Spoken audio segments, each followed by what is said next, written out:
안녕하세요. 머니네버슬립 짐즈 에디터입니다. 요즘 양자산업 엄청나게 핫한 것 같은데요. 좀 최근에 퀀텀 랠리 가운데 어떤 일들이 있었는지 한번 살펴보려고 합니다. 당장 전일만 해도 리게티 하루 만에 주가가 17% 가까이 오르면서 정말 놀라운 상승세를 이어가고 있습니다. 이 배경에는 리게티가 바로 어제 발표한 이 84큐비트짜리의 새로운 안카 시스템이 있었는데요. 이들이 이 시스템을 공개하면서 2025년 1분기까지 자신들의 이 퀀텀 클라우드 서비스를 아마존 브라켓과 마이크로소프트 애저 이 두 개의 메가 클라우드를 통해서 제공할 것이다. 이런 발표를 하기도 했었고요. 또 한 가지 재밌었던 것은 최근 그 구글 윌로우 발표를 약간 의식이라도 한 듯이 우리가 구글 윌로우 시스템에서 활용했던 이 FSIM 게이트를 수행하는 데 있어서 우리가 더 뛰어난 성능을 나타내기도 했다. 이런 이야기까지 덧붙이기도 했었습니다. 사실 리게티뿐만 아니라 최근 양자 스타트업들의 주가 흐름을 보고 있으면은 하나같이 다 말도 안 되는 100%가 넘어서는 수준의 주가 상승세를 나타내고 있는 걸 보실 수가 있습니다. 도대체 무슨 일이 있었길래 좀 이런 현상이 나타나고 있는 건지, 그리고 이렇게까지 높게 올라버린 주가가 정말 정당한 건지, 이런 부분들을 한번 살펴볼까 합니다. 먼저 양자 컴퓨터 기업들의 주가 상승에 대해서 좀 알아보려면은 양자 컴퓨터가 도대체 뭔지부터 한번 짚어볼 필요가 있겠죠. 양자 컴퓨터는 기본적으로 고전 컴퓨터, 흔히 양자 컴퓨터가 아닌 우리가 현재 사용하고 있는 모든 슈퍼컴퓨터나 일반 컴퓨터들과 달리 비트가 아닌 큐비트로 연산을 하는 그런 컴퓨팅 장치를 말을 합니다. 비트라고 하면 전류가 흐를 때는 1, 전류가 흐르지 않을 때는 0의 상태를 나타내는, 둘 중에 하나의 상태로 확정적으로 나타내는 그런 0과 1의 무수한 스위치를 가지고서 연산을 하는 것을 이제 비트 중심의 고전 컴퓨팅이라고 이해를 하시면 되고요. 큐비트 같은 경우에는 비트와 달리 0과 1 둘 중에 하나의 상태로 관측하면은 결정이 되지만, 관측하지 않았을 때에는 그 중간에 어떠한 확률적으로 위상을 나타내면서 동시에 여러 상태에 있을 수 있는 그런 중첩을 나타내는 그런 독특한 양자역 성질을 활용한 그런 연산 단위다라고 생각을 하실 수 있겠습니다. 비유하자면 약간 동전 던지기와 비슷하다라고 이야기를 해볼 수 있을 것 같아요. 우리가 동전을 던졌을 때 그것이 최종적으로 착지를 하고 나면은 이것이 앞면이다 혹은 뒷면이다 라는 걸 확정적으로 알 수 있게 되는데, 그 동전이 계속해서 공중에 떠 있을 때에 굴러가고 있는 중간일 때는 이게 이 순간에 이게 앞면인지 뒷면인지 알 수가 없잖아요. 어떠한 확률적으로 이것이 앞면일 수도 있고 아닐 수도 있고, 앞면이면서도 동시에 앞면이 아니기도 한, 뒷면이기도 한 그러한 묘한 상태에 놓여 있게 되는데, 이 중첩되어 있는 상태를 연산에 활용하는 기계가 바로 양자 컴퓨터다라고 좀 이해를 해볼 수 있을 것 같습니다. 이런 중첩을 활용하는 양자 연산의 특성 때문에 양자 컴퓨터는 병렬적 연산을 할 수 있다는 굉장히 중요한 특징을 가집니다. 일반적인 컴퓨터 같은 경우에는 여러 개의 연산을 수행하기 위해서 그 연산을 하나씩 순차적으로 수행을 해야 하는 그런 특징을 가지고 있는데요. 양자 컴퓨터 같은 경우에는 그 모든 상태를 중첩하여서 한 번에 연산을 해낼 수 있는 그런 병렬적 연산 특성을 보입니다. 여기서 병렬적 연산이라고 할 때 다만 이게 마치 어떤 엔비디아의 GPU에서 병렬 연산을 한다라는 것과 같이 연산을 한다는 건 아니기 때문에 좀 오독의 여지가 있을 수 있어서 좀 표현이 그렇다는 정도만 알아두시면 좋을 것 같아요. 그래서 예를 들어 이제 비트에서 우리가 4개의 비트를 가지고 있으면은 0과 1의 조합으로 총 16개의 경우의 수를 만들어낼 수 있잖아요. 그 16개의 경우의 수를 확인하기 위해서 기존의 고전 컴퓨터에서는 16번의 연산을 해야만 이 각각의 경우를 우리가 대입해 볼 수 있었던 것에 반해서 큐비트의 경우에는 이 4개의 큐비트가 0과 1의 중첩을 활용해서 16개의 변수를 동시에 고려한다라고 생각을 하시면 되겠습니다. 그래서 이 큐비트의 개수가 4개면은 2의 4승인 16개의 가능성을 동시에 고려할 수 있고요.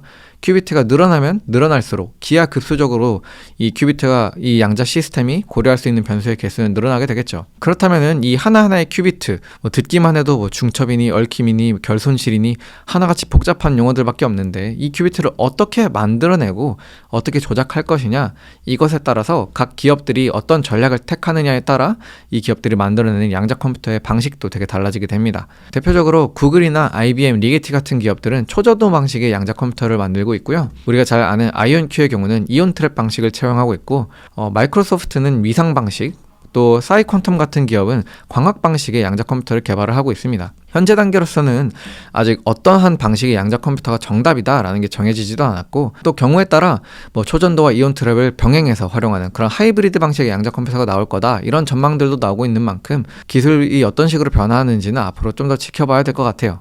양자 컴퓨터가 그럼 기본적으로 어떠한 기기인지를 이해했다면은 또 양자 컴퓨터에 대한 대표적인 오해 중 하나를 먼저 바로잡고 넘어갈 필요가 있습니다. 바로 양자 컴퓨터가 무조건 기존의 컴퓨터보다 더 상위 호환의 어떤 제품이다 라는 오해가 바로 그것인데요.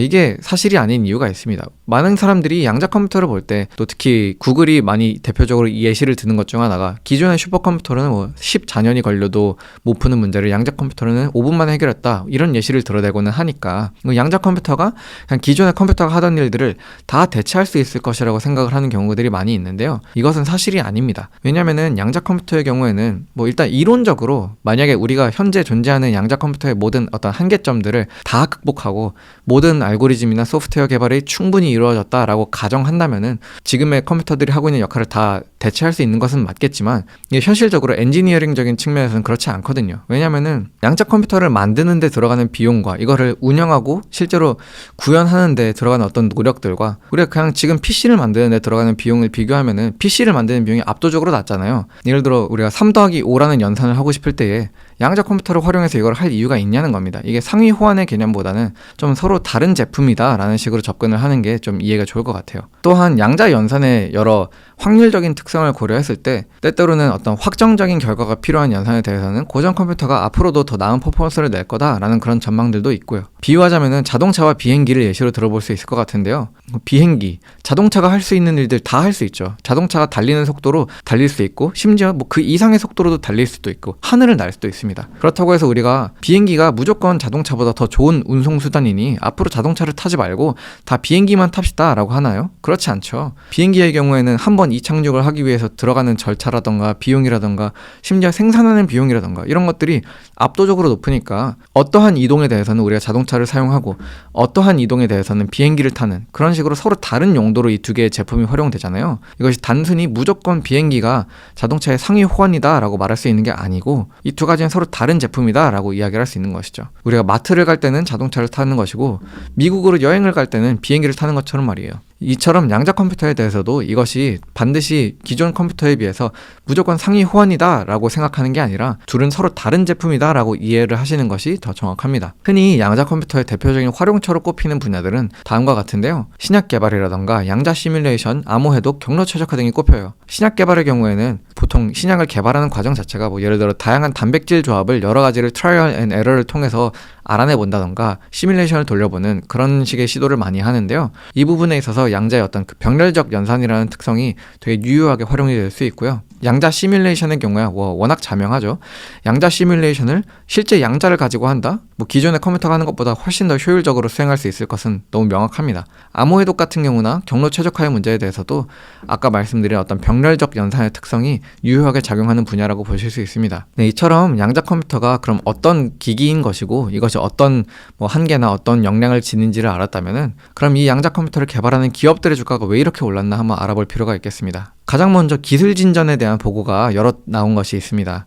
대표적으로 아까 말씀드렸던 이 리게티가 84큐비트의 안카 3 시스템을 개발하는 데 성공한 것이나 아니면 구글 윌로우의 발표, 이런 것들이 있었죠. 특히 윌로우 같은 경우에는 구글이 기존 고전 컴퓨터, 최고 성능의 슈퍼컴퓨터도 다 푸는데 14년이 걸리는 문제를 우리는 5분 만에 풀어냈다, 이런 이야기를 하기도 했었고, 또 사실 이 어떤 연산 과제 수행 능력보다도 그 오류 수정에 있어서 정말 놀라운 진전을 이루어냈거든요. 아니면은 아이온큐가 최근에 퀀텀 바저과의 협업을 통해서 유럽의 AQ36짜리에 그런 이온 트랩 방식의 양자 컴퓨터를 도입한 것이라던가 이런 식의 기술 진전들이 하나씩 보고되면서 이 양자 컴퓨터가 정말 많은 발전을 이루어가고 있구나라는 것들을 투자자들에게 알려주고 있고요. 또 다음으로는 이 양자 스타트업들과 다른 여러 빅테크들 간의 어떤 기업 파트너십이 계속해서 확장되고 있는 측면들도 있습니다. 대표적으로 퀀텀 컴퓨팅 같은 경우는 최근 나사와 파트너십을 체결을 하기도 했었고요. 아이온큐도 지난 9월의 일이지만 공군연구소와 양자 컴퓨터 기업으로서는 사상 최대 규모인 5,450만 달러 규모의 계약을 체결하기도 했었습니다. 또 다음으로는 정책적 수혜에 대한 기대감도 있습니다. 바로 트럼프 후보가 당선이 되면서 나타난 일이죠. 트럼프는 미국의 어떤 기술 패권, 첨단 산업에 있어서의 다른 국가들과 특히 중국과의 격차를 유지하고 더 벌려나가는 것에 있어서 대단히 관심이 높은 인물인데요. 그런 것들이 양자 산업에 있어서도 좀 우호적인 태도로 이어질 것이라는 기대가 나오고 있어요. 그럼 대표적으로 중국에 대한 무역 제재를 논할 때에도 양자 분야는 정말 빼놓지 않고 등장하는 산업인 만큼 이런 부분에 있어서 트럼프 대통령이 취임을 한 이후에 산업 전반에 우호적인 그런 정책을 펼치지 않겠냐라는 기대가 나오고 있는 것이죠. 정리하자면은 실제로 양자를 연구하고 있는 기업들이 막 기술 진전을 계속해서 알리고 있기도 하고, 또 이런 어떤 양자 스타트업들과 좀 우리가 이름만 대도 알만한 나사라던가 미국 공군이라던가 이런 대규모 정부 및 빅테크 부처들이 막 협업을 하는 그런 소식들도 들려오고, 또 앞으로 트럼프 당선인이 취임을 하고 난 다음에 정책적으로도 왠지 수혜가 펼쳐질 것 같은 그런 유리한 환경이 조성될 것 같다는 생각이 드니까 이런 것들이 어우러져서 정말 양자 시대가 열리는 거 아니야? 라는 기대가 시장에 퍼지게 된 것입니다. 그렇다면 마지막으로 체크해봐야 될 것은 이런 기대가 정말로 합당한 기대냐라는 것입니다. 이게 정말로 이 기술적인 진전,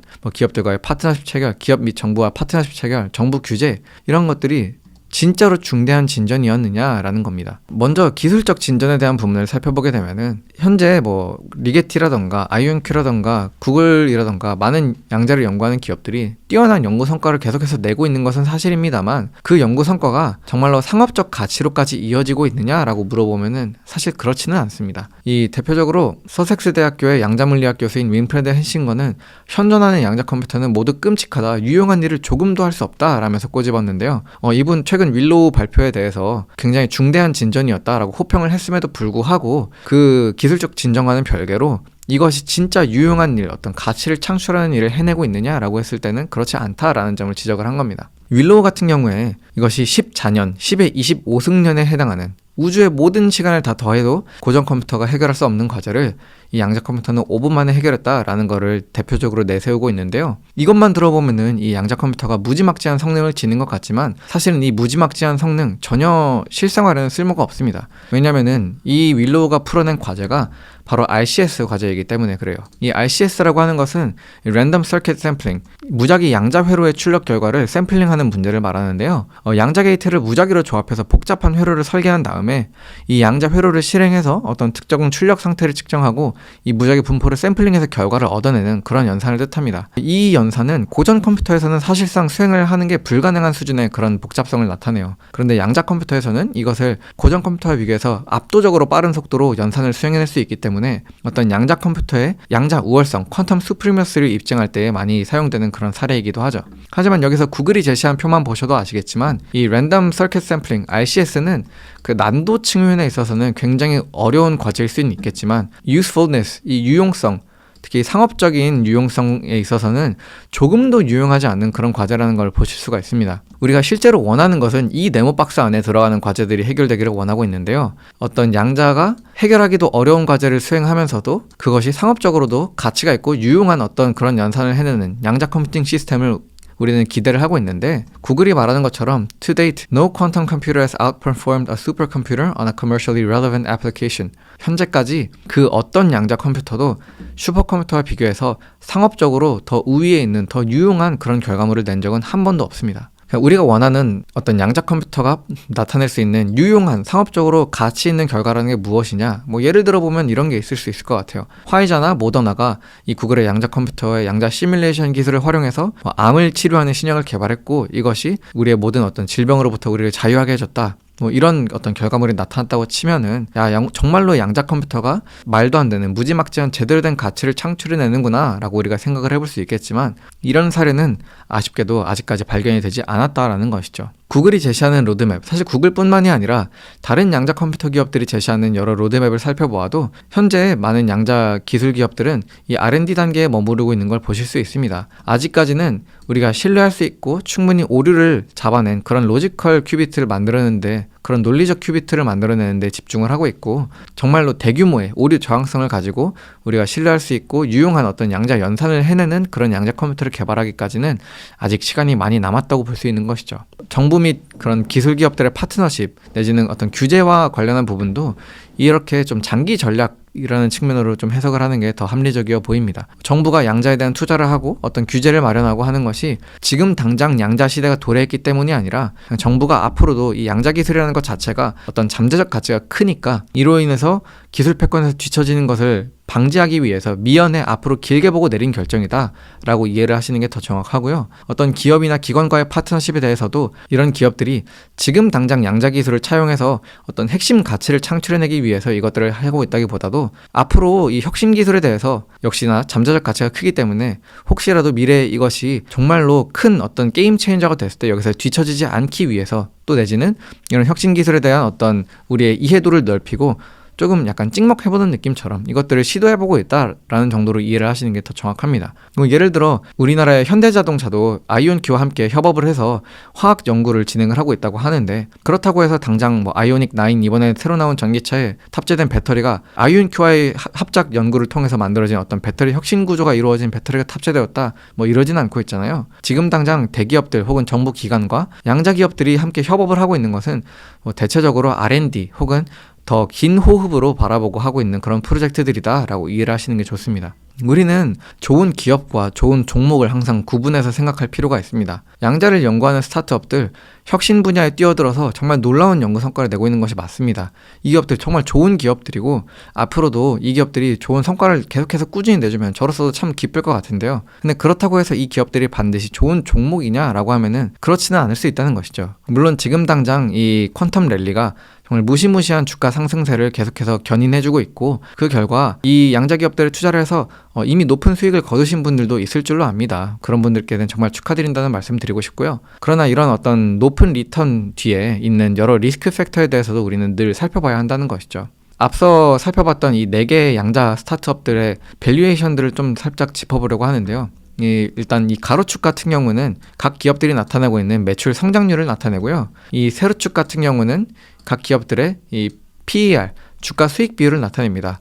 이 기업의 시가총액과 이 기업이 실제 벌여들이고 있는 순이익, 사실 이 기업들은 전부 다 손실 구간에 있기 때문에 손실의 그 배율을 계산했을 때 몇 배가 나오느냐라는 것이고, 이 원의 크기는 그 기업이 나타내고 있는 매출 규모를 뜻합니다. 아이온큐 같은 경우에는 아이온큐가 제일 매출 규모가 크니까 원의 크기도 제일 크죠. 아이온큐 같은 경우에는 현재 3,700만 달러 수준의 매출을 내고 있고요. 이 기업의 주가 수익 비율 마이너스 52배를 기록하고 있습니다. 뭐 여전히 적자 구간에 머무르고 있기 때문에 그래요. 물론 아이온큐 같은 경우에는 적자 구간에 머무르고 있다고는 해도 준수한 매출 증가율을 계속해서 보여주고 있기 때문에 이런 부분은 분명히 고무적인 수치이긴 하지만, 그럼에도 불구하고 이 기업이 실제로 만들어내고 있는 돈, 벌어들이고 있는 돈에 비해서 이 기업의 시가총액이 굉장히 높다라는 사실은 좀 부인하기 어렵죠. 퀀텀 컴퓨팅 같은 경우에는 일단 매출 자체가 거의 없고요. 이 기업이 역시 손실 구간에 머무르고 있기 때문에 주가 수익 비율을 살펴보시게 되면 뭐 마이너스 90배에 가까운 그런 주가 수익 비율을 나타내고 있는 걸 보실 수 있습니다. 리게티 같은 경우도 역시 적자 구간에 머무르고 있고